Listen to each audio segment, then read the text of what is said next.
Okay, if everybody's okay, we're gonna open this meeting today. I want to thank you all for coming to this October meeting of the Kentucky Housing Corporation.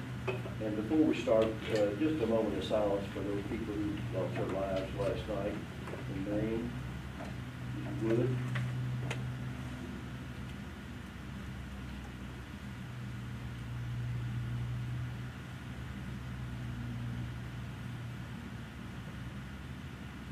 Thank you.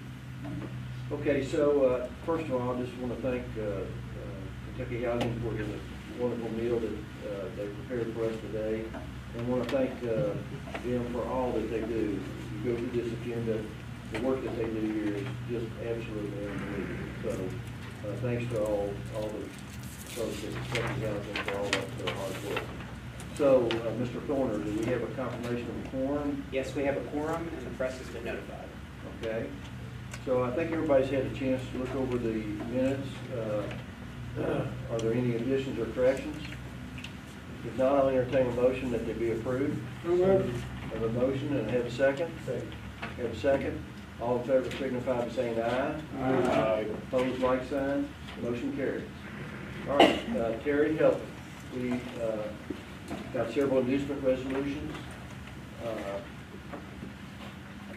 So the first one is inducement resolution for Park Hill Acres. I'll turn it over to you, Terry. I apologize, it's that time of the year, it's just allergies. Okay, so our first item for the agenda is the inducement resolution for Park Hill. I apologize if I don't say this right, Algonquin. I'm not quite sure how to say that, Kathy. Algonquin. Algonquin, thank you. All right. This project is requesting a bonding authority in the amount not to exceed $31,184,279,000. The project involves the acquisition and new construction of 233 units located at 1495 South 11th Street in Louisville. The project will serve 34 households at or below 30% AMI, 24 households at or below 50% AMI, 59 households at or below 60% AMI, and 116 households at or below 70% AMI. The 233 units will consist of 81 bedroom units, 105 two-bedroom units, and 48 three-bedroom units. The development team is listed on the agenda item. The recommended course of action is KHC staff has reviewed preliminary submittals of the applicant and recommends approval by the board of directors of an inducement resolution authorizing the taxes and financing of the Park Hill Algonquin Acres project. Any members have any questions? I in no way was hired or do anything, but I did talk to James Beckett about his general plans in that general area. But I certainly not with specificity even about this, but I would not want to withhold that I had talked to the developer, but in general. I don't think I don't think a general conversation would require you. wasn't at all about Okay. this specifically. We do appreciate you bringing this to our attention. Yeah, better to tell you. Okay, so I need a motion to approve this inducement resolution. Okay, I have a motion from Holly. Do I have a second? Steve will make a second. Second from Jeb. All in favor signify by saying aye. Aye. Opposed, like sign. Motion carries. Okay, Tracy, you've got a inducement resolution for Garden Place. Yes. The Garden Place Apartments project is requesting a bonding authority in the amount not to exceed $5 million. This project was originally induced on May 26, 2023 for $3,200,000. Due to the large increase in construction costs, this required the increase requested in bond cap. The project involves the acquisition and new construction of 30 units located at 100 Tyler Lane in Irvine, Kentucky. The project will serve 22 elderly households at or below 30% area median income, 8 elderly households at or below 60% AMI. All of these units will consist of one-bedroom units.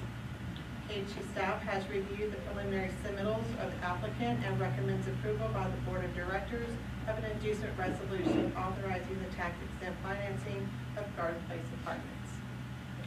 Any members have any questions or comments for Terry? All right, if not, I'll entertain a motion this be approved. I'll make a motion. Steve? Second. Second by Kathy. All in favor signify by saying aye. Aye. Opposed, like sign. Motion carries. Okay, Terry, you've got an inducement resolution for Briarwood. Yes, sir. The Briarwood Apartments project is requesting bonding authority in the amount not to exceed $16,500,000. The project involves the acquisition and rehab of 204 units located at 1349 Central Parkway in Lexington. The project will serve 204 households at or below 60% area median income, and the units are all one-bedroom units. Just to note that this particular project does have project-based Section 8 that covers 203 of the 204 units. Your development team is listed in the agenda item. KHC staff has reviewed the preliminary submittals of the applicant and recommends approval by the Board of Directors of an inducement resolution authorizing the tax-exempt financing of Briarwood, Lexington. Any members have any questions of Terry in regard to this? Yes, ma'am. I'm just gonna say, having the Section 8 makes this even safer as an investment, and I guess Mr. Peoples could speak to, that brings the deep subsidy to the unit. So you've got plenty of people, plenty of elderly people who need those units at a really low cost, don't you? That's right, and certainly in the neighborhood where it's needed. Yes, sir. Okay, if no further questions, I entertain a motion to approve this resolution. Okay, from Holly, and a second from Kathy. All in favor signify by saying aye. Aye. Opposed, like sign. Motion carries. All right, Terry, you're on the roll. So, final resolution for Laurel at Woodland, is that right? Yes, it's Okay. formerly known as Lee's Lane, so you may have recognized it by Lee's Lane name. The Laurel at Woodland project, formerly known as Lee's Lane, received an inducement resolution at the August 31st board meeting. This project is requesting a bonding authority in an amount not to exceed $40,500,000 and involves a new construction of 312 affordable units for families. The project will be located at 3500 Lee's Lane in Louisville. Then they will serve 312 households at or below 70% AMI. The 312 units will consist of 24 one-bedroom units, 168 two-bedroom units, and 120 three-bedroom units. The development team is listed in the agenda item, and KHC staff recommends approval by the Board of Directors of this final resolution for the issuance of bonds for Laurel at Woodland. Any members have any questions for Terry in regard to this final resolution? Don, I'll entertain a motion that it be approved. Chad, have a second? I'll second. Okay, second by Holly. All in favor signify by saying aye. Aye. Opposed, like sign. Motion carries. All right, Terry, you got a final resolution for Sheehan Landing. Yes, sir. The Sheehan Landing project received an inducement resolution at the August 25th, 2022 Board of Directors meeting. This project is requesting a bonding authority in an amount not to exceed $15 million and involves a new construction of 80 permanent supportive housing units. The project will be located at 6000 Preston Highway in Louisville, Kentucky. And they will serve 80 households at or below 60% area median income, as some as low as 30% AMI, including some that are considered the hardest to house. The 80 units will consist of all one-bedroom units, excuse me, and will include on-site case management, tenant support, life skills training, other supportive services. Your development team is listed in the agenda item.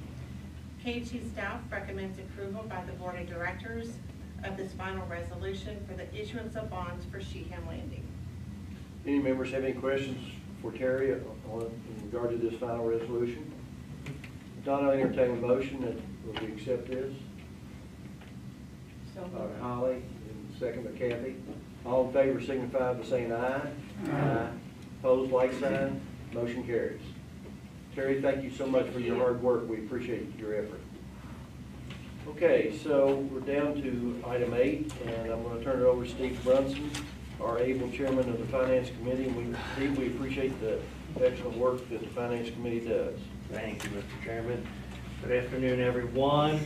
The Finance Committee, the Board of Directors of Kentucky Housing Corporation, we met September 28, 23 at 2 p.m.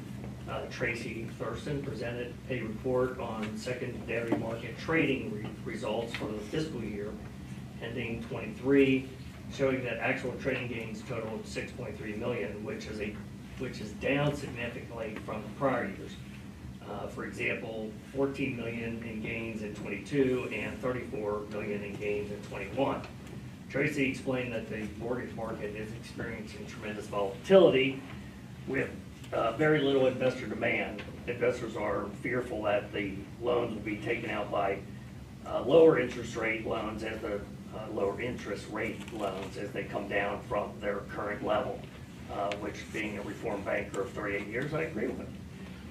Tracy then presented a summary schedule of the single-family portfolio reflecting $215 million increase in overall principal balance from fiscal 22 to fiscal 23, which resulted in an almost $3 billion portfolio at the end of the year.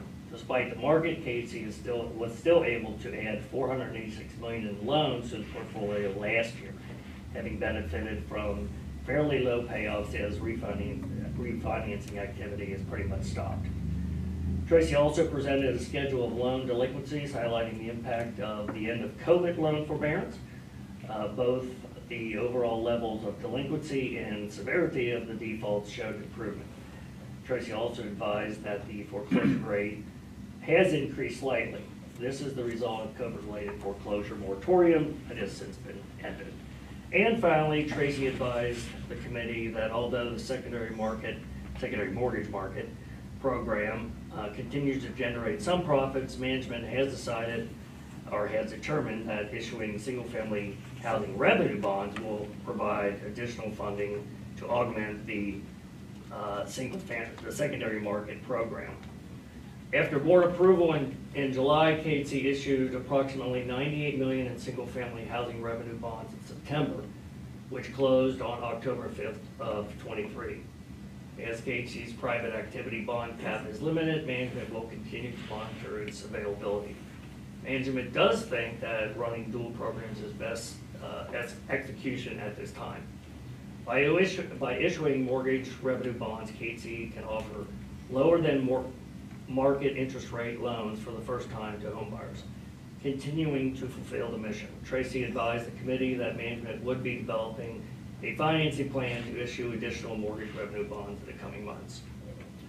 The committee was then presented with the fiscal June 30, 23 audit by Crowe LLP, partner Brad Shell. Mr. Shell is present today. I believe he's present today. Over there. I know I met him somewhere. This afternoon he's going to share those highlights. And you have all this in your packet, by the way. So, Brad, you have the floor.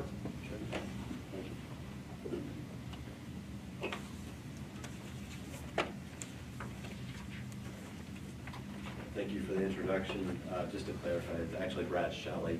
Shelley. It's never pronounced correctly, so don't feel bad, but just wanted to clarify that. I'm a partner with Crowe, and glad to be here with you this afternoon. As was mentioned, we did go through with the Finance Committee on September 28th. The financial statements that you have here, you'll see we finalized these the following day on the 29th. Just wanted to give you a little bit of background information on kind of how what was new this year and then the results of the audit. So there were 4 new accounting standards this year that were technically implemented. None of them had any impact on your financial statements, so you'll see those disclosed in the financial statements, but no impact. Those were all various GASBs, one related to conduit debt, one related to PPPs and APAs, some different type of agreements that you don't have, subscription-based information technology arrangements, and then another one that just had a variety of topics included in it. So nothing changed from that standpoint. That What that means is that takes a little bit of burden off of management for not having to implement new accounting standards. From your standpoint, it also allows a little bit more comparability as you go year to year, because you don't have anything to do. Because you're on here, so the report that you have in your packet is what we call the long form financial statement. So this includes 3 different reports from us. The first one is the independent auditor's report. They're on pages 1 through 3. That one is specific to your financial statements for the fiscal year ended June 30, 2023. We did provide an unqualified opinion, meaning that's the highest level of assurance we can provide. We didn't have any qualifications in there to these financial statements, nor were there any adjustments or misstatements. The second report, that's actually towards the back of the document, is what we refer to as the GAS, or the Government Auditing Standards Letter. That report is specific and required because a couple of reasons. As a governmental agency, required to have that. Additionally, because you have federal funding, you're required to have that report. Within that report, we are disclosing there were no material weaknesses or significant deficiencies in internal controls, and no issues of any kind of non-compliance with any laws or regulations that we became aware of. Excuse me. The last report that's included in here, yep, is right there. This is an independent auditor's report in relation to the uniform guidance, and this is specific to the federal awards, federal expenditures that you had during the year, and is even more narrowly defined to the major programs that we were required to test. So this year there were 7 programs that were required to be tested that qualified as a major program and needed our testing either because of rotation purposes or for dollar amount purposes. Those 7 programs covered about 74% of your total federal expenditures. So a pretty significant percentage coverage there. Within that report, we are providing, again, an unqualified opinion and noting that there were no material weaknesses or significant deficiencies in internal controls as it relates to those 7 programs. So a very clean audit process and report and result, especially considering we had to test 7 major programs. I work with a lot of different governmental agencies. It is very rare that we have to test them. But it's just the nature of how many different programs you have, the dollar amounts of those programs and how they're split out. And then the last piece was, if you recall, a couple of years ago, you had a finding that created you to be considered not low risk auditee, which you'll see in the statement of findings and question of costs. We'll go a couple more pages. So right here, this, you'll see everything's kind of summarized here in the top half of the page. As you go down to the very bottom, you'll see auditee qualified as low risk auditee. That's answer is no. So what that does is that required us to go from getting at least 20% testing coverage of your federal expenditures up to 40%. I know I said we went to 74%. That was just the way it fell. So as we got, there were 6 of them that we had to test because they either hadn't been tested in the last couple of years or were high risk. In order to get above that 40% threshold, we had to test one more. That was your largest one, that shifted up to 74%. The good news is we had no findings again this year. That will go away. So next year you'll be considered low risk auditee again. That would drop you down to your 20% coverage. That means most likely less than 7 major programs next year, which I'm sure the KHC team will appreciate. That also means less audit fees to pay us, so that's another positive for you as well. The last 2, and I don't know if they're in the packet here, but I did want to at least mention there were 2 other letters that are included as well as part of the overall audit process. One is a management letter. It's just a 1-page letter indicating no material weaknesses or significant deficiencies. And then there is a referred to as a SAS 114 or audit communications letter. That goes through a variety of information disclosing that we're independent from the corporation. There were no significant changes in accounting estimates, but usually the part that gets the most views is the section about audit adjustments. And there were no posted audit adjustments, and there were no waived audit adjustments. So again, a very clean audit process, and appreciate Tracy and Michael and the rest of the KHC team for their preparation and getting us all the requests. I know we had a lot of requests this year, and it takes a lot of time, and they were able to provide those in a timely manner. It allows us to get them efficiently and be able to do our testing and present the audit. So, thank you to them, and that concludes my presentation. Thank you, Brad. Does any member of the committee have any questions for Brad? I'd like to make a comment, Mr. Chairman. I mean, it's amazing to me that 7 new programs, the governmental programs, and the corporation this size, and no material weaknesses. That is a wonderful, and I want to throw kudos out to the staff for their good work. Yeah. Thank you. Yeah, Kathy? Let's make sure that the records reflect. All right, make sure the records reflect that. Yeah, I consider it amazing, and 74%. Just because, could you just name off the 7 programs you looked at? If you want to scroll up, I don't have them memorized, but Oh, okay. right there. So there's the 7. Right. Very little. I wonder why. I'll let you read them this one. Yeah. So each of them unique. Some are loan programs, some are not. So there's a variety of testing that goes into each of those. Again, some of these we've tested in the past year or two, some of them we haven't. This was kind of just the culmination of all the wrong circumstances, I'd say, in 1 year, of several of them that just went above a threshold, because I don't want to get into all the details of how it gets to that calculation, but it was a lot of programs to have to pass this year, and a lot of programs for the management team to have. I just was going to ask about the housing choice voucher cluster. That represents that we've come back in our Section 8 to being perfect, is that? You'll hear about that in a minute. I don't want to steal anybody's thunder. But I'm not wrong. Yeah, right. I will say previous. No, I'm the biggest fan of having. Yes, Kathy, previous our way audits back. when we were recovering the program were not as clean as this one. That is for sure. Yeah, congrats. I'm sorry. No, that's Too okay. early, congratulations. All right, thank you, Thank you. Mr. Shelley.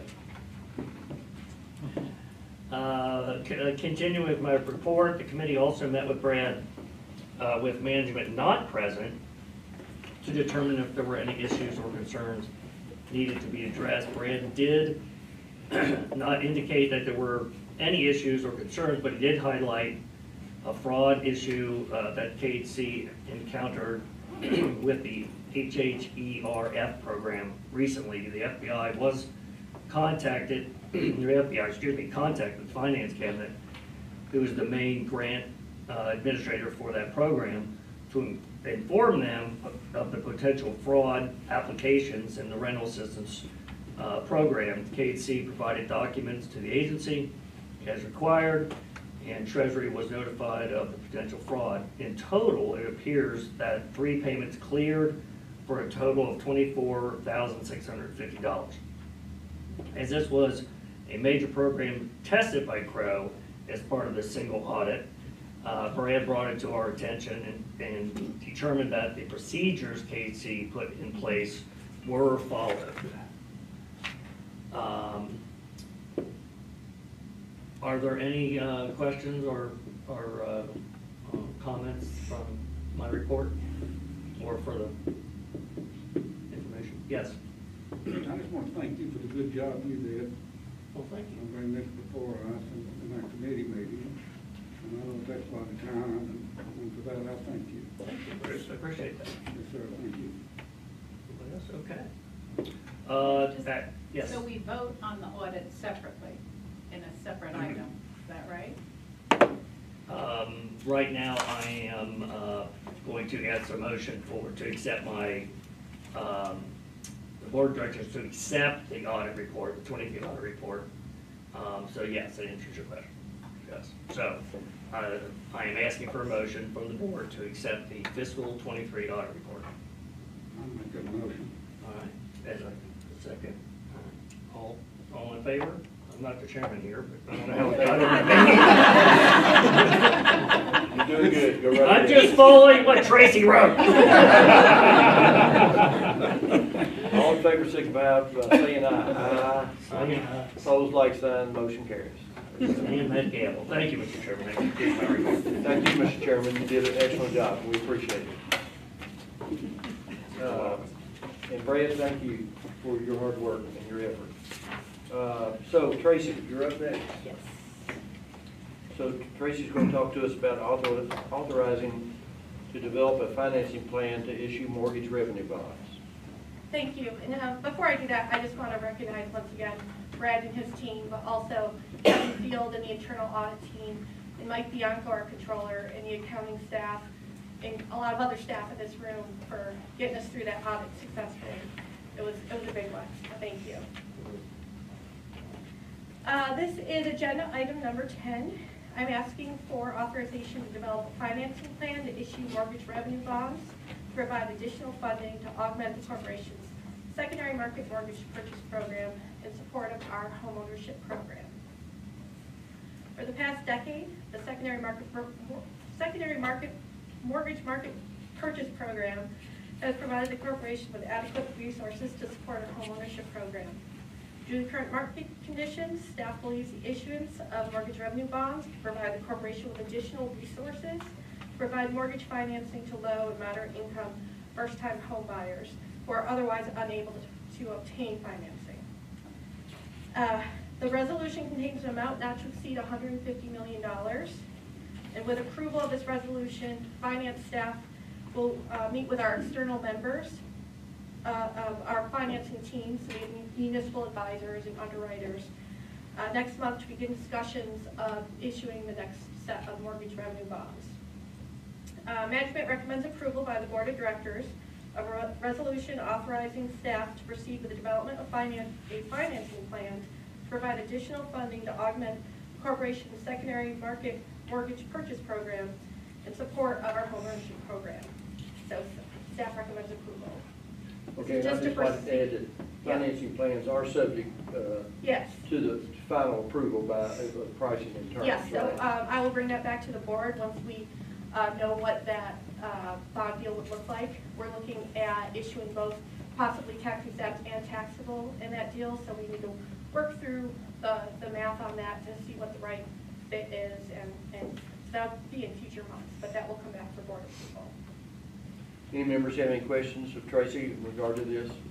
I think it could be an excellent program for KC. Kathy? Yeah, I'm sorry, I sort of have to be walked through this. We issued the secondary, secondary market mortgage purchase, which then makes us money, which then can be used to help people. So this is about creating a revenue source to do some of our primary goals. So for about the last 12, 13 years, what we have done is we have purchased loans from our lenders, pooled them into mortgage-backed securities, and sold them to the secondary market for a premium. That premium has dried up. So at this point, we're not really making much money off of that. Plus, interest rates are high, housing costs are high. We can use these tax-exempt mortgage revenue bonds to finance those mortgages at a much lower interest rate than the market offers right now. So we're on the street with 6.5%, and essentially what we do is we will have bond debt that is less than that 6.5%. It's around like 5 3/8%. We can take a 1 1/8% spread on top of that, and that's how we will create the revenue that can then fund some of the missional programs that are here. That's what I thought I read. I love it. I love it. I just, wasn't sure enough in my mind that I had followed Yeah. the breadcrumbs to the big payoff. Thank you. Yeah, we're just pivoting along with the rest of the market. This is just a different way to finance your mortgages. Okay. And allows us to serve a population that right now is just not being served because the costs are too high in every direction. No, I love it. Okay, great. Okay, any other members have any questions or comments for Tracy? If not, I'll entertain a motion that we approve this resolution. So moved. All right, from Kathy. Second. Okay, all right, and the second. All in favor signify by saying aye. Aye. Opposed, like sign. Motion carries. Thank you all. Thank you, Tracy. Congratulations on the wonderful audit. So, Michaela Adams, I'm going to talk about the information security policy. And just let me say, this is so important to any corporation. I just went through my activity with a corporation who had been hit by the Black Cat ransomware. And believe me, it is not fun for anybody. So it's a really tough situation. So this is really critical in this day and age. So Michaela, go ahead. Perfect, thank you all. So I have been working with our Information Security Committee to review our current information security policy. I've been working specifically in light of the passage of the final safeguard rule. The safeguards rule requires financial institutions under FTC jurisdiction to have measures in place to keep customer information secure. So the rule requires KHC to maintain an information security policy with administrative, technical, and physical safeguards. KHC was required to be in compliance by June 2023, so we're a little bit past that. But as far as practices and procedures go, KHC was already in compliance with the additional requirements of the safeguards rule. But the final rule requires additional documentation in our information security policy of those practices and procedures that we already have in place. These include naming our qualified individual, updating our security assessments with safeguards requirements, including penetration and vulnerability testing in our information security policy, including language regarding our service provider oversight, and including information regarding our disposal of personal information. By including all of these proposed changes in our information security policy, we will be in full compliance with the new safeguards rule. Anyone have any questions? Any members have any questions for Michaela in regard to this? Michaela, I read through this. Looks like you've done a really good job. So, if not, I'll entertain a motion that we approve this. I moved this, although I would fail the password. I move this for KHC. Second. Okay, so I have a motion and a second from Mr. Brunson. All in favor signify by saying aye. Aye. Opposed, like sign. Motion carries. Thank you so much. Thank you. Okay, so we're down to information items, and I'm going to turn this over to Winston in just a minute. I just want to say I appreciate Winston and Sam keeping me up to date on all the things that are going on at KHC. And again, I want to thank the staff for all the hard work that they do. Winston, have at it. Thank you, Mike. We have 3 informational items on today. 2 awards or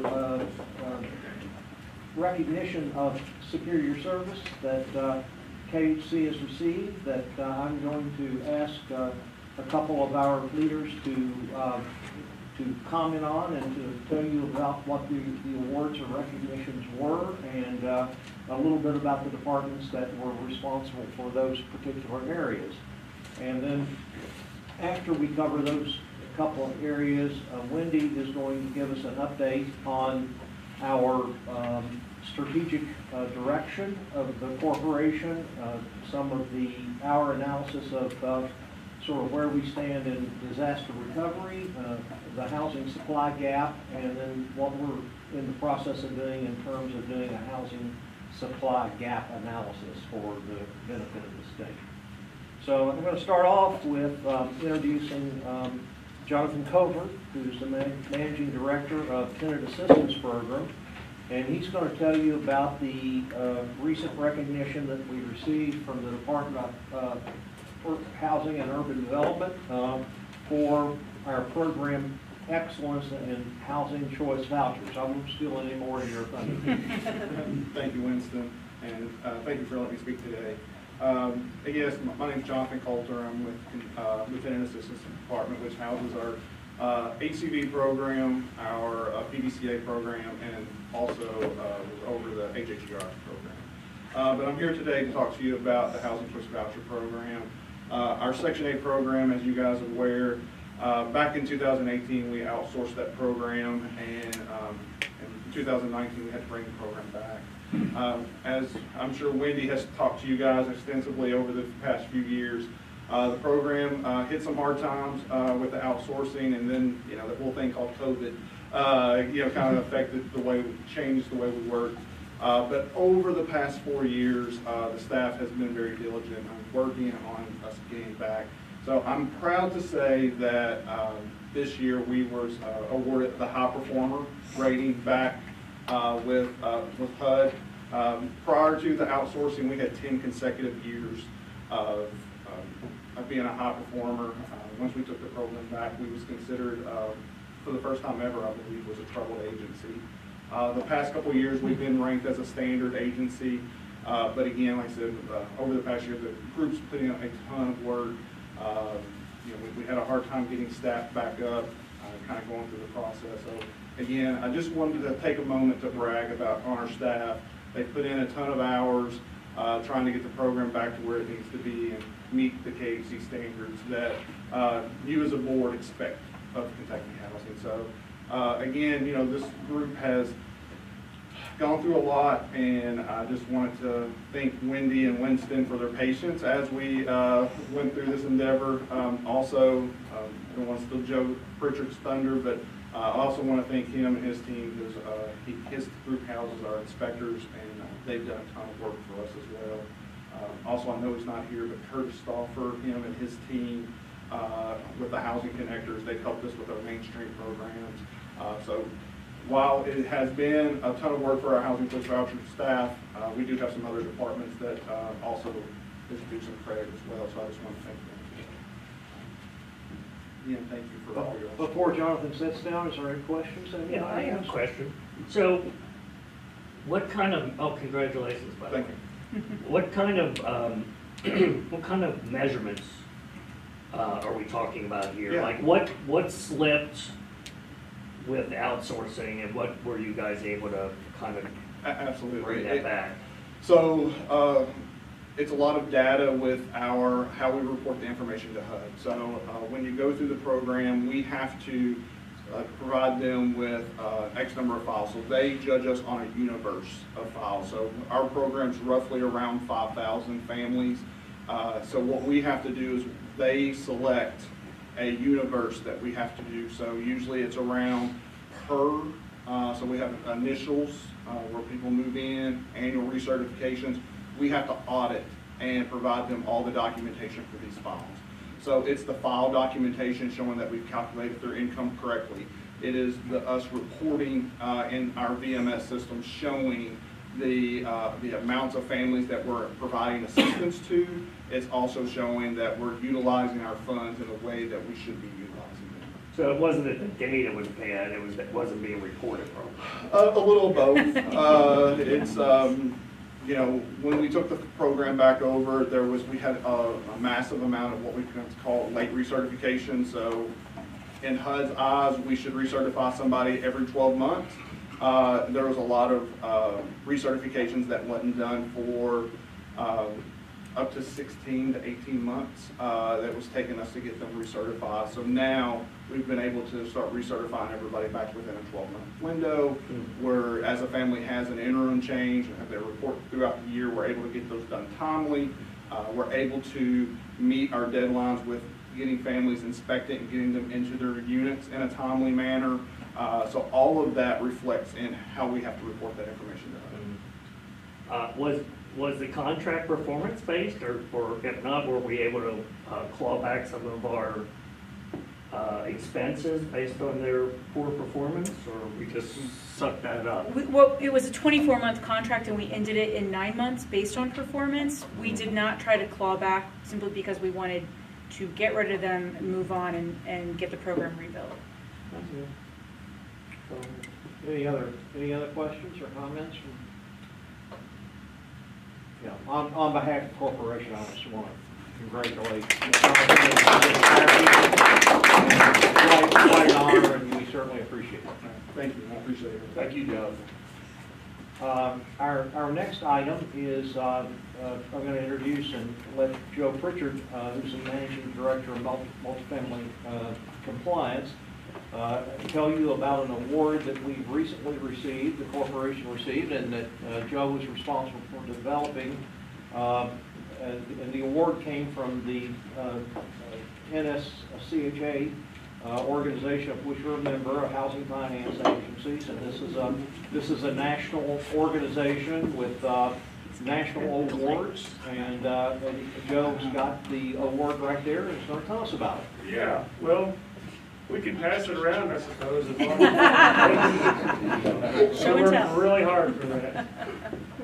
So like Winston said, I'm Joe Pritchard. I've been the Managing Director of Multifamily Compliance for about 18 months or so, and this was something we kind of worked on whenever I was the manager of the inspection team and as during the transition. Winston asked if I would tell you a little bit about our department. We handle, I don't want to say hodgepodge in a negative way, but we have several different moving parts. We've got inspections that we do for Jonathan's rental department. We've got the compliance reviews that we do on the backside of the multifamily department that Terry runs. And then we've got asset management. We also have multifamily loan servicing. And so we are an octopus of a department, I suppose. Arms and everything, right? This particular, well, before I start, Wendy, thank you for inviting me. I'm not going to consider that this is a ploy to get me to bring the award up here and leave it. They let me take it home for a week, and I prominently displayed it on our mantle far away from my little boy's reach.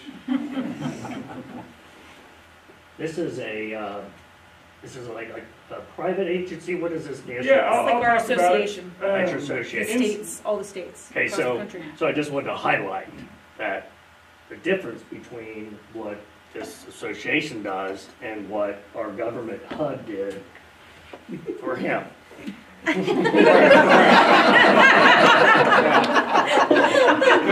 point. So a little bit about why we received the trophy. First trophy I've had since I was probably 12 years old. I'm kind of proud of it. As you know, they don't give out trophies in our industry much. So it's for an inspection policy that we had. Whenever you're receiving rental assistance, if you're a tenant receiving rental assistance, HUD says you have to have an inspection at least every 24 months. Well, if we're going to go out and do inspections, we have to let them know we're coming, right? Makes sense. Traditionally, I've been here 18 years. What we have done that entire time is we have mailed them a letter 10 to 14 days in advance of the inspection. It used to work.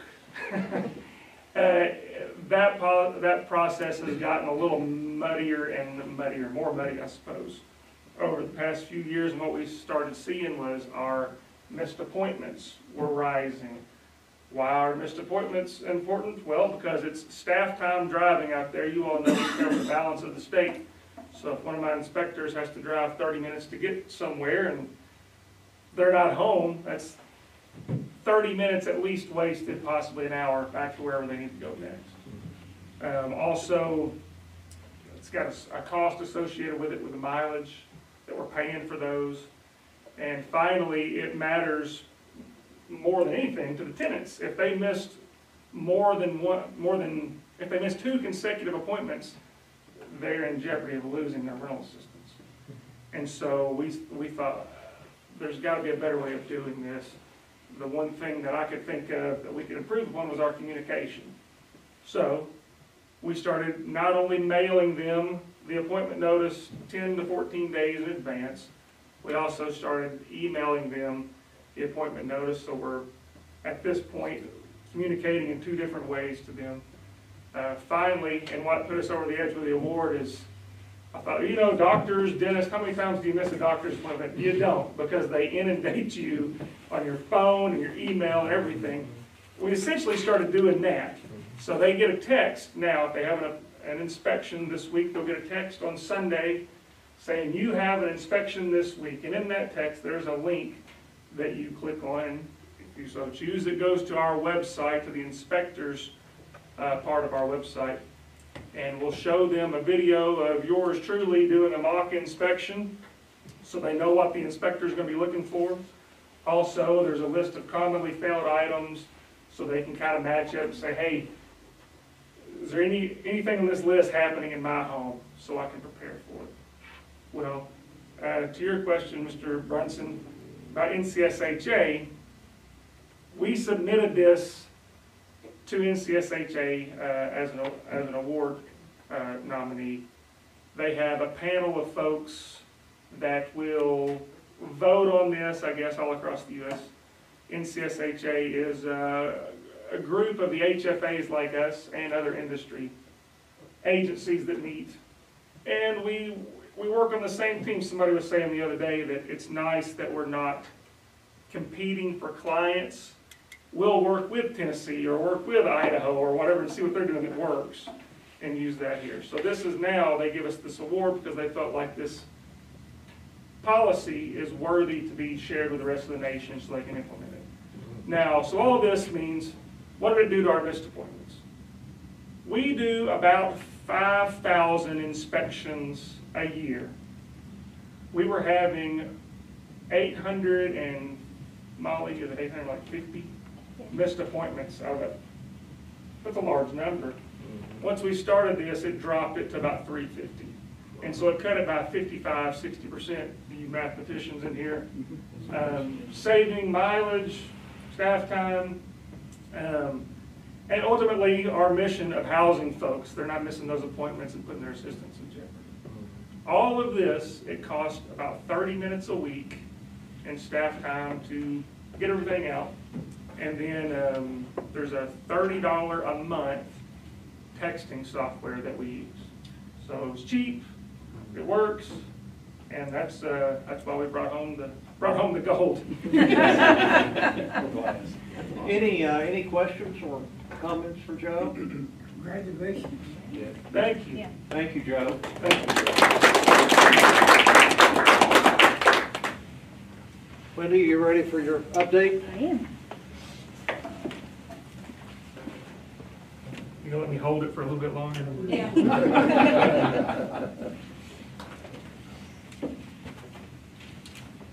I want to say that I appreciate the praise for the audit, and you all need to know that Jonathan Coulter had to spend a lot of time on the audit because he was over our pandemic rent assistance, and that got a lot of attention by our auditors. I'm guessing that's the program that took us from 40% of funds to 70-some% of funds, because Jonathan managed, he led a team that over 2 years got $250 million in rent and utility assistance out across Kentucky.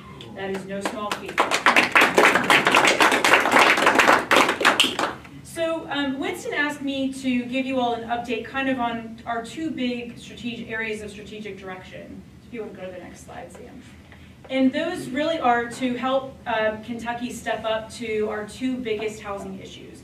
One is a severe shortage of units, and I say affordable, but really we have a shortage of all kinds of units. I'm going to talk about that. I'll talk quite a bit about that. And then the second one, which is related and exacerbates the first, is disaster recovery for housing. We've lost a lot of units in East and West Kentucky. That has only hurt those supply gap issues. Okay, so first I'll just touch on disaster recovery. I've talked to you all several times about this, so I won't spend a ton of time on it, but I will pause, so if you want to ask questions about disaster recovery before I move on to my second topic, you'll have a chance to ask questions. The big thing I want to let you all know is that on Monday, we announced our funding for the Rural Housing Trust Fund. But I kind of want to brag on my staff because we did this really dang fast for us. So in March, it was actually very late in March of this year, the Rural Housing Trust Fund, the entity, the trust fund itself, was created by the legislature and funded with some SAFE funds, which are state-level disaster recovery funds.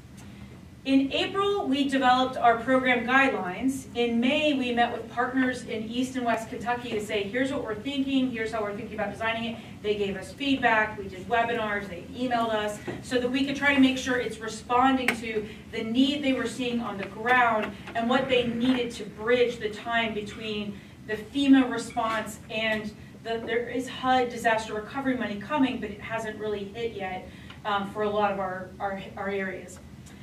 In June, we convened the Rural Housing Trust Fund Advisory Committee that was mandated by legislation. We met in this room to share our program guidelines and kind of our direction and ask for some feedback and guidance from them. And then in July, we released a Notice of Funds Available, a NOFA, saying if you want to do single-family projects for disaster recovery, so that's repairing homes for survivors and or building homes that survivors get first priority to buy. If you want to do that, apply, tell us what you plan to do, and we'll make decisions. And so in October, so Monday, we made the announcement. The governor's also made an announcement, and then today and tomorrow, the governor will be in East Kentucky and then in West Kentucky meeting with some of the recipients of these funds. So in our world, this is lightning fast. We don't even have the money yet. Tracy, the governor's going to give some big cardboard checks out, and Tracy was like, make sure they know they can't take those to the bank yet. We have just executed an MOA with the finance cabinet, and we do expect those funds to flow soon, so we're not worried about it. I'm just pointing out that we're moving as fast as we can, because we understand that the charge with these funds is to help the Commonwealth, respond to disasters, and people need help as soon as possible. So hopefully y'all can see this. I do believe it's on your PDFs too, if you want to look at it there. You might need to make it smaller. And then we can just scroll. Yeah.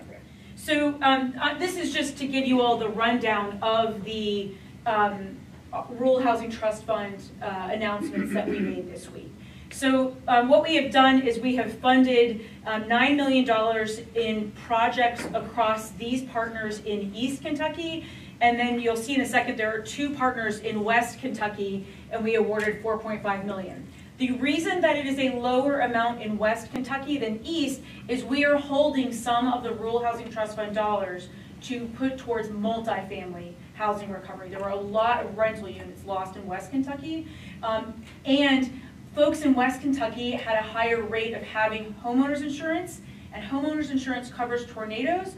Folks in East Kentucky tend to not have homeowners insurance, and even if they had, it wouldn't cover floods anyway. So there's a greater single-family need in East Kentucky, and a more of a balanced single-family and multifamily need in West Kentucky.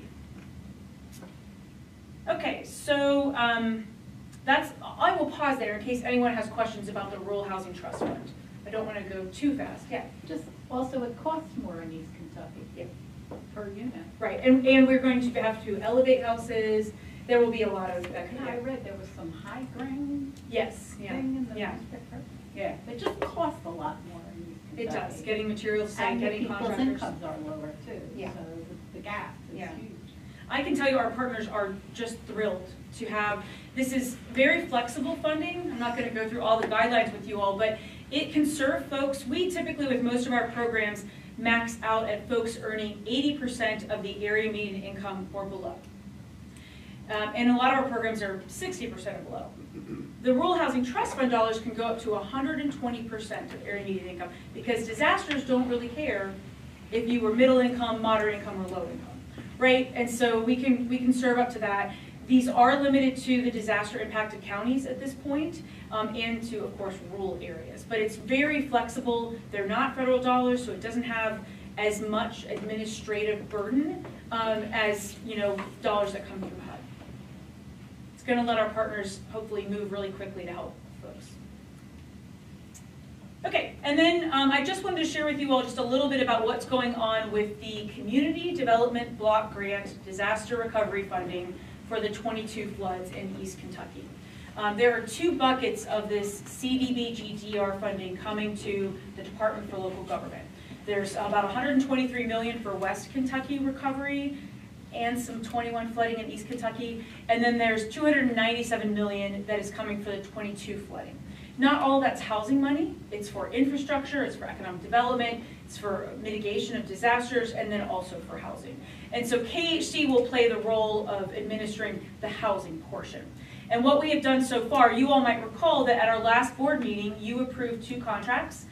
We selected competitively through an RFP process a regional implementation agency, and we chose FAHI, which is out of Berea and has a big network of partners across East Kentucky, and then a consultant called SBP. And we spent Monday and Tuesday of this week meeting with them in Berea, going through program guidelines, going through prioritization. What are we going to do in this situation? How are we going to do in this situation? Kind of trying to be ready so that once these funds flow, our goal is that we are ready. We have all of our programs designed, that we're in a very similar place as we are with the Rural Housing Trust Fund. We've gotten all of our ducks in a row, and we're ready to put those funds to use once they're available to the Commonwealth. That's our goal. Okay, and then, yes, I just stole my own thunder. Yeah. Okay, so I'll pause there. That's disaster recovery. There's a lot more happening, but I've gone over it many times with you all. I don't want to retread old ground. If there's anything else you'd like to ask about disaster recovery, you're welcome to. It's been a steep learning curve, right? Nobody in Kentucky before these 2 disasters really had a lot of expertise, and all these state agencies are getting their like junior PhD in disaster recovery, right? Holly knows. And so, but I do feel like there's a lot of great collaboration that's happening across the state departments and the partners in East Kentucky. All right, well, I'll go on to the next topic. And so this is, I've been joking that this is like my mini TED Talk that I've been giving over and over and over. I've given a version of this with economic development agencies. I'm going to present to the Home Builders Association of Kentucky and Lexington tomorrow. Home builders. I'm sorry, home builders. I'm sorry, yes, home builders, yeah. My thought was, and Winston agreed, that we ought to share this with the board because we kind of need as many minds across Kentucky thinking about this as possible. It's not a problem that we own alone, but we're trying to figure out what role we can play in it. So, and again, please ask questions as you see fit or at the end. Okay, so I want to talk about the housing supply gap shortage. I don't think, I thought it was a novel idea, but the more I talk about this around Kentucky, it seems like almost everyone is feeling or seeing, this gap. I was in Moorhead, not this week, but last week, and met with a bunch of area development districts, judge executives, and mayors. And even in smaller East Kentucky communities, Louisa, for example, Elliott County, they are really hungry to figure out how they can get housing development in their communities. I will say that surprised me. I knew that Louisville, Lexington, Northern Kentucky, where the EV battery plants are, Bowling Green, I knew that those were areas that needed supply. I did not realize that even some of our smallest rural communities are really racking their brains trying to figure out how can I get a builder to come here? How can I develop some land so that home builders will put some houses here? Really surprised me. It was sobering.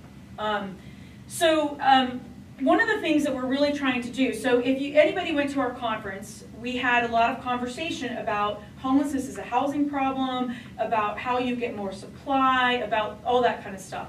And so it made KHC and some partners really start to think about what we call the housing continuum. I will confess to you all that I feel like a little embarrassed that we haven't been thinking of it this way for a longer period of time, because what we're seeing in a lot of parts of Kentucky is when you are missing some of your middle income housing, it puts great pressure on your lower income Kentuckians. Like, that's an aha/duh for me. We've always focused on affordable units, right? Just build more affordable units. Well, the money coming from the federal government really hasn't gone up in a long time because we're working under a continuing resolution with the federal government. But costs have gone up. So what does that mean? We get fewer units for the money, right? So really the money's gone down effectively. So we're not producing more over here, and the demand for middle income units is going up. So that's creating on your naturally occurring affordable housing, the rental that mom and pop in the neighborhood own and it's always been fairly affordable, those costs are going up. So then these folks can't get them because these folks are living in their Plan B option, either the house they buy or the rental that they rent, because there's not enough supply in what they're looking for. We are seeing this firsthand at KHC. We have folks who can get qualified for a mortgage, but they can't find a house in their price range, like $120,000 to $200,000, let's say. Jonathan is seeing it in his area because we have folks who get issued a Section 8 voucher and spend 120, 150, 180 days looking for a unit.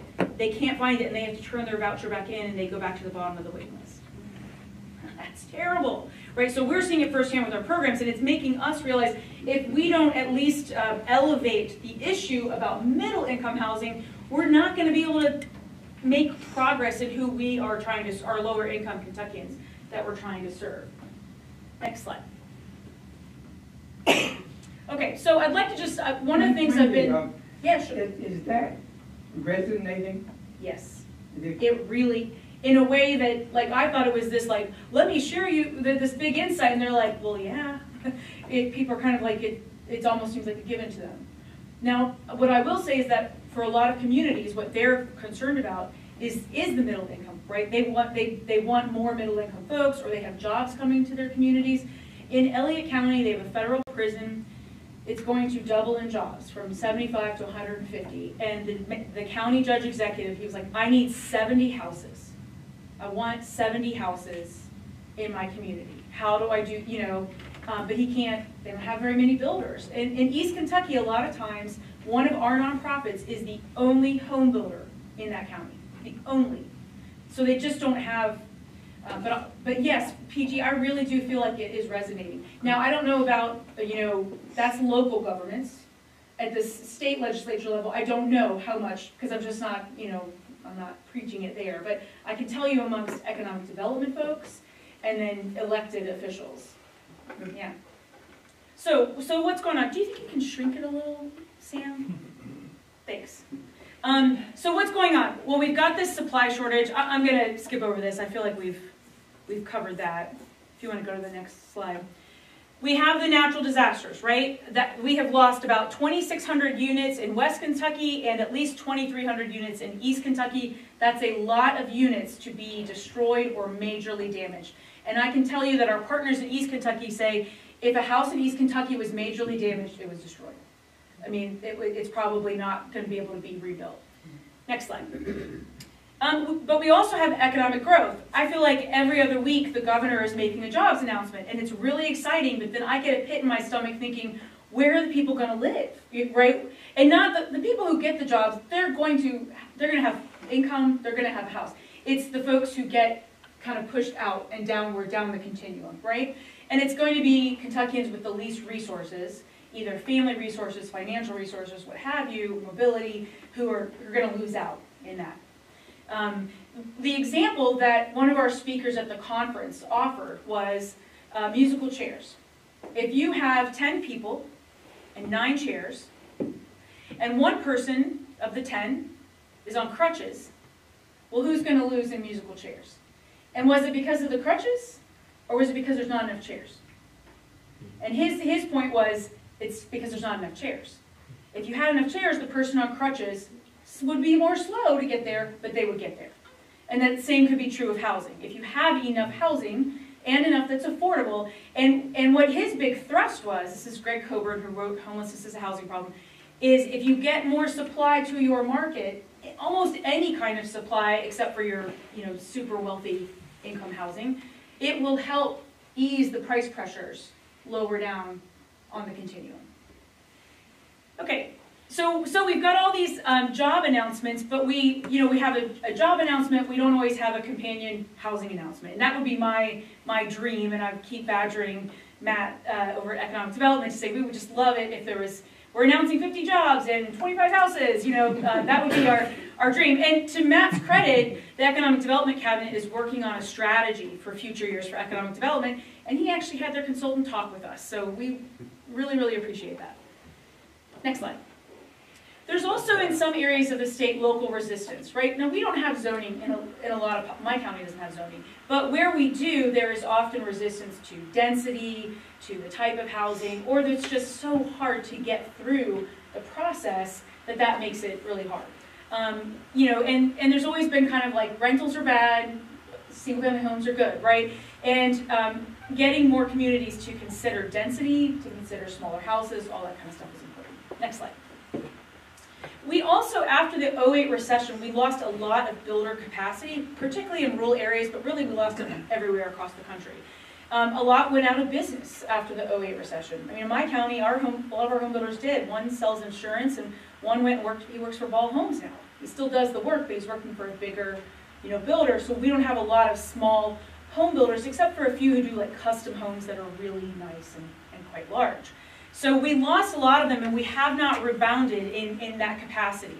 It's very hard for them to get access to lending and credit, and they really, your smaller builders can't wait 2 years before they start construction.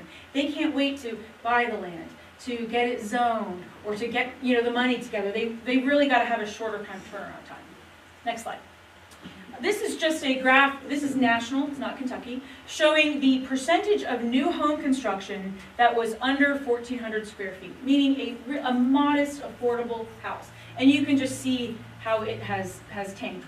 Why? Just like with SUVs and trucks, our automobile builders, they make more money on the bigger vehicles, more profit margin. There's more profit margin on big houses. And there's been a preference for it. When you've got really low interest rates, people can afford more house. Well, now that rates are really high, they can't afford those bigger houses, and we're not building these smaller houses. This is a little confusing, but this is kind of making the point that middle housing construction, meaning like fourplexes, 10plexes, small rental projects, so not large things that we fund with low-income housing tax credits, but your smaller ones that can house a lot of people. This is middle housing. This is single-family home construction. This is the recession, of course. And this is apartment buildings, larger apartment buildings. So what you can see is not only have we not rebounded, you know, everything else is rebounding, getting back close to previous levels, but except for middle housing. Those smaller apartment complexes, it's not happening.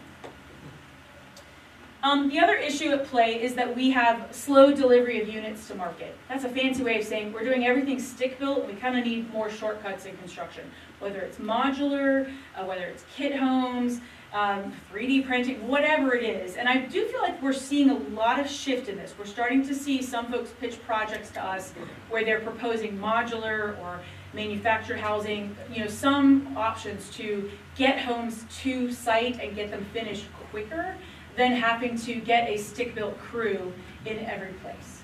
As an example, we have a partner in Moorhead, Frontier Housing, they're looking at trying to build, I guess you would say it's modular. So they're gonna have like this giant carport. It's not gonna be climate controlled, but it's gonna be protected from rain, where they're gonna build, they call it the core, and that'll have like your bathroom and your kitchen and a common area, and then you can add, you know, bedrooms to it, and it gets put on a truck and delivered, but fixed to a foundation. It's stick-built, just off-site, and then it gets delivered and fixed, and then you can add to it, and it's very easy in the future for a family to add more bedrooms later. So maybe you build them a 2-bedroom, well, that's what they can afford, but then they could add to it later. I mean, it's not happening yet, but it's something we are trying to push in all of our funding, is considering other, you know, advances in construction. I've talked about the stagnant funding landscape. We can move on from that. And so what we're trying to do with partners, with people who, like, we've never partnered with economic development, but we're just trying to get the word out about reframing. Like, if we're concerned about affordable housing and low-income Kentuckians, we really have to be concerned about the overall supply, because if there's not enough for middle-income Kentuckians, there sure as heck is not going to be enough for poor Kentuckians. And we're not getting enough funding to build enough income restricted to have an income restricted, you know, home for every low-income Kentuckian. Let's go ahead. And so one of the quotes from that book, Homelessness is a Housing Problem, the gentleman who came to our conference, that I really, really liked was, homes are where jobs go to sleep at night. And I was like, oh, this is how we need to frame it, right? Housing is economic development. One of the things that economic development's consultant shared with me in our conversation was that childcare and housing are big things that employers are looking at when they're choosing to locate or expand somewhere. Well, that's kind of, I don't know if it's new, but it's new that those are focus areas for employers. I just, what was that? Okay, so I'm going to close by just sharing with you what we're doing next. I don't know what role KHC needs to have in this overall supply issue. We are looking at our own programs to figure out where can we get more supply out of what we already do. But without more money, there's only so much we can do. What we are doing is we just put out a request for proposals for a housing supply gap analysis. That has such a specific name because I don't want a giant housing needs assessment data dump. What we want is something akin to what Washington State got, if you'll go to the next slide. So Washington State, they have legislation that mandates every county think about their housing gap and plan for it. We're not suggesting that, but we really liked their analysis. So this is across the entire state of Washington, and what you can see is they basically took the housing continuum and tried to bucket, like, how many units are we missing for each AMI band, and is it renter, is it homeowner, and to enumerate it. And what I really want, next slide, is a county by county. One of the deliverables for this RFP is a county by county listing of what's the total need, and then for each income band and housing type, you know, so that and when I share this with counties or economic development folks, they're like, well, I want that. When are you going to have it? Because I want to be able to say, we need 200 single-family homes for people, you know, earning 60 to 120 AMI. Like, they are hungry for something to kind of show the need. And what we could do is we could take these numbers and create one of those graphics, if you'll go back up, for every county. Right? So that because that's very digestible. It's very easy to understand, you know, the gap. And so we're just going to share it. I don't know what happens after that, but I feel like we have an obligation to identify the gap, to give counties and cities and communities tools to kind of understand what they need. And what we're going to ask for is a baseline of the current gap and then a 5-year projection based on job announcements, housing starts, and other dynamics like that. So that areas we could kind of see, like, where is the heat map now, and in 5 years, where do we expect it to be bad? Because to be honest with you, my big fear is that my homeless programs team is going to have new pockets of homelessness where we need services and partners if we don't get on it now. That's all. Questions? Well, of course, you know the housing needs assessment in Louisville is being Yes, updated. right, yeah. And you know the mayor's plan, and you now know this book. Yes. You don't have it. The one thing that I got out of a Path Forward by the Urban League is, and the cost, and how you meet the cost. So if you need 30,000 units and it's going to cost $2 billion, the legislature needs to realize that, yeah, that $2 billion, $1 billion comes from private banks, and you know, this amount comes from KHC, and this is how it's leveraged, because it isn't enough to just say, I need these many units. If people are really serious, then they need to know resources. Yeah, right. And need to be devoted. You are absolutely right.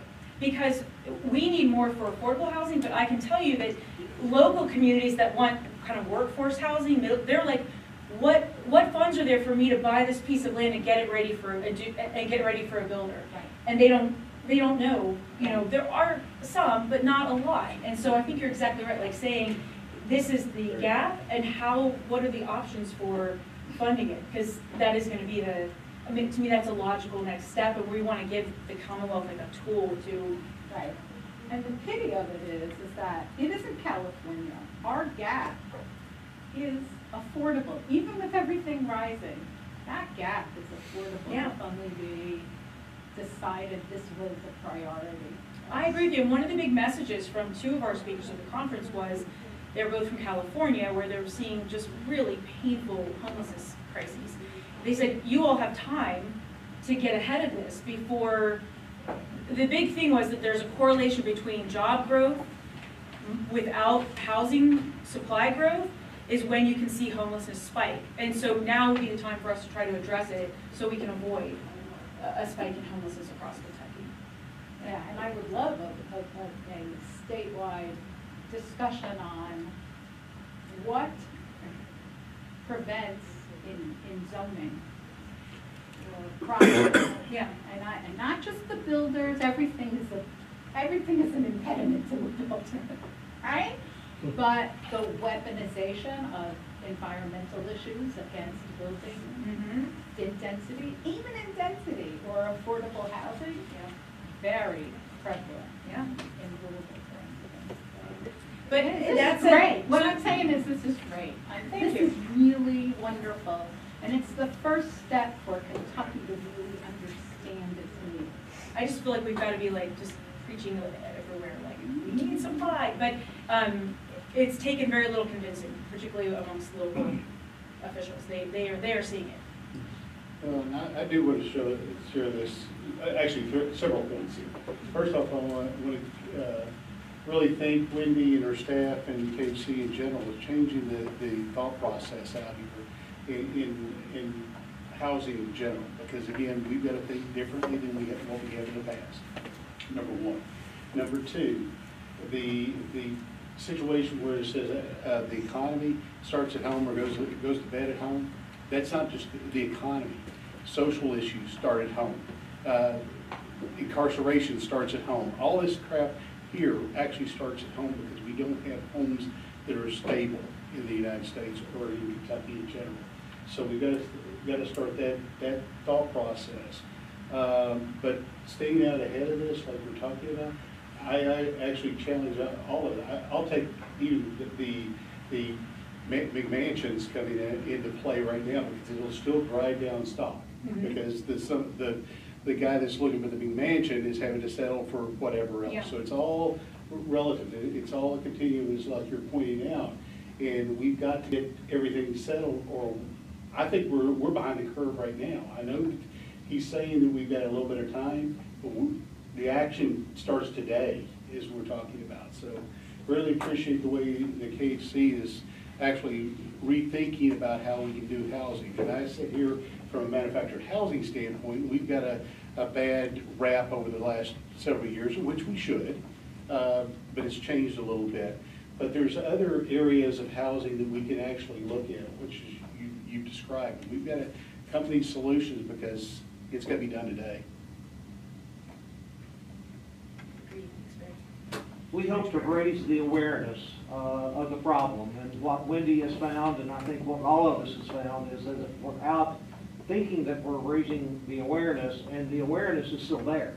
Yep. It is already there, but it just hasn't culminated into an action plan.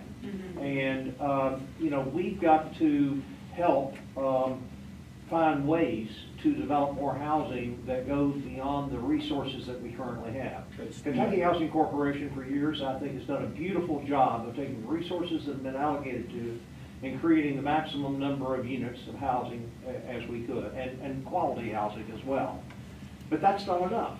And so unless we can engage others, as Kathy's referred to, and motivate others to get involved and attack the problem, we will have a much more serious problem than we have. And we do have a problem now. It's not just a future problem.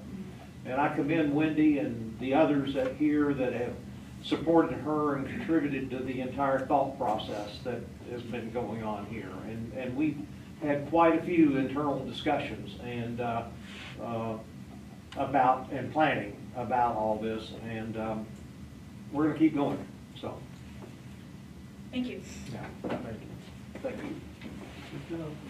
Okay. Thank you, Winston. And Wendy, I always learn something when you have the floor, and I appreciate it. But I will tell you, we serve 7 rural counties. And what Wendy's talking about is exactly right. And as far as economic development goes, I think it's beginning to hurt our labor shortage.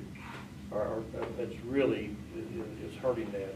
And if you don't have people to do the work, you can't locate industry. So, and if you get a builder that wants to build homes, send them up home, because we really need them. So, and you're exactly right. In 2008, a lot of builders left our area and left Kentucky. So it's a real problem. I think I saw the other night where there's 1 million housing units short in the United States, That's a tremendous amount. So I hope that what you all do will help that. Again, I just want to say what Kentucky Housing Corporation does is amazing. I appreciate all the staff and all your all's hard work, and thank you so very much. I want to thank the board for all you all do, for all the support you give to the staff here, and I appreciate you all coming today. I do want to ask Winston, I see we're going to have a meeting again in December, is that right? And that's going to be, would that be? It's possible that it could be virtual. We'll let you know. Generally, the meeting in December is a shorter meeting, and if that continues to look like that on the docket, rather than forcing all of you all to travel here for what would be a relatively short meeting during the holiday seasons, we may decide to go virtual. And we'll consult with and let the chairman make a call on that, but we'll let you know at least a couple of weeks in advance so that you can adjust your calendars and adjust your plans accordingly. So Dean, yes, Kathy. I was just gonna say, we have a former mayor and a state legislator here too. Whatever we can do to help you, Beverly, because I know you know from being a mayor, and now you're in the legislature. So anything we can do to help awareness there. We've been in some conversations with the mayor of Louisville. Yeah. So we got a meeting coming up with him. Yeah, cool. I'm just saying we have resources. Thank you. Do any other members or staff have anything you want to bring up today? Well, if not, I'll entertain a motion to adjourn. Okay, Kathy, Bruce, all in favor, signify by saying aye. Aye. Opposed, like sign. Thank you. See you, Matt.